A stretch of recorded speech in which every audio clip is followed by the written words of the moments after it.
5 marks question में पहला question है define the electric flux, it is scalar और vector quantity.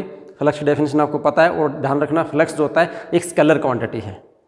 A point charge q is at a distance of d/2 directly above the centre of a square of the side d as shown in the figure. इस प्रकार से एक figure देके एक square लिखा है, ये स्क्वायर का फिगर है और इसकी साइड कितनी है, इसकी साइड है d, ओके। और इससे डायरेक्टली बोलता है सेंटर से जो d/2 डिस्टेंस है वहां पे एक चार्ज q रखा हुआ है। Use Gauss law to obtain expression for the electric flux through the square. इस स्क्वायर में से हमें इलेक्ट्रिक फ्लक्स बताना है। देखिए गॉस थ्योरम जो है, गॉस थ्योरम से अगर आप इलेक्ट्रिक फ्लक्स निकालते हो तो वो निकलता है सिर्फ क्लोज्ड सरफेस के लिए। किसके लिए निकलता है? क्लोज्ड सरफेस के लिए। मतलब गॉस थ्योरम अप्लाई करने के लिए जो सरफेस है वो क्लोज होना चाहिए। सरफेस अगर क्लोज नहीं है तो गॉस थ्योरम एप्लीकेबल नहीं होगी। यहाँ पे ये सरफेस क्लोज नहीं है, मुझे इसको सरफेस को क्लोज करना है। अब एक स्क्वायर है, स्क्वायर को मैं क्लोज कैसे कर सकता हूँ? एक स्क्वायर है, इस स्क्वायर को देखो कैसे क्लोज कर सकते हो आप। इसे क्लोज शेप अगर बनाओगे तो यहाँ से एक स्क्वायर आप इसके ऊपर यहाँ लगा दो ऐसे, ओके, एक यहाँ लगा दो ऐसे,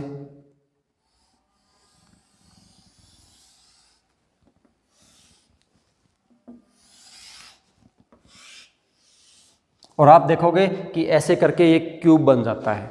क्या बन जाता है? ये क्यूब बन जाता है। मतलब एक स्क्वायर को आप क्लोज करोगे तो एक क्यूबिक सरफेस बन जाएगा, ओके। तो ये क्यूबिक सरफेस बन गया है तो आपको पता है क्यूब का जो फ्लक्स होता है क्यू डिवाइड बाई कितना होता है? एप्सिलॉन नॉट होता है। लेकिन आपको तो निकालना किसका है? आपको निकालना है सिर्फ इसका।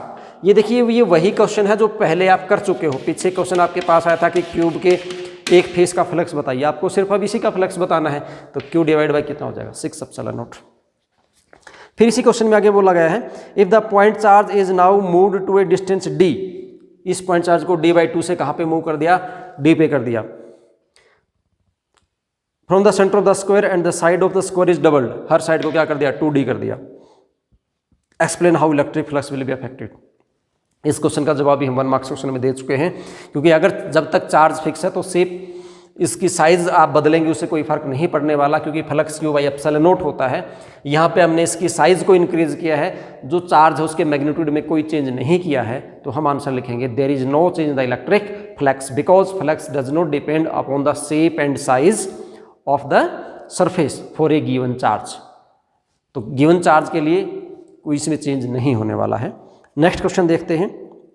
नेक्स्ट क्वेश्चन थोड़ी देर पहले मैंने आपको बताया था वही है, डायग्राम बना देता हूँ, सोल्व कर लेना आप। Given the electric field in the figure E is equal to 2xi, electric field की वैल्यू गिवन है E is equal to 2xi, ये इलेक्ट्रिक फील्ड की वैल्यू गिवन है। And the electric flux through the cube and the charge enclosed by it, cube बना रखा है ऐसे, इसका हिंट मैंने आपको दे दिया था, फिर से बता रहा हूँ, ओके। और इसके आपको क्या करना है? चार्ज भी बताना है इसके अंदर से, और इसके अंदर से आपको चार्ज बताना है और फ्लक्स बताना है। ये रिप्रेजेंट है इस प्रकार से। तो आपको बताया था इस सिर्फ और सिर्फ फ्लक्स होगा इस सरफेस का, इसका 0 हो जाएगा क्योंकि यहाँ पे E की वैल्यू 0 है, और इन सभी का जो एरिया वेक्टर होगा वो इलेक्ट्रिक फील्ड के साथ नॉर्मल है, मतलब 90 डिग्री एंगल बनाता है, इसलिए इन सभी का हो जाएगा 0। तो फ्लक्स मुझे सिर्फ इस सरफेस का फ्लक्स बचेगा, इसका फ्लक्स बचेगा, तो वहाँ से मैं चार्ज इजीली कैलकुलेट कर लूँगा।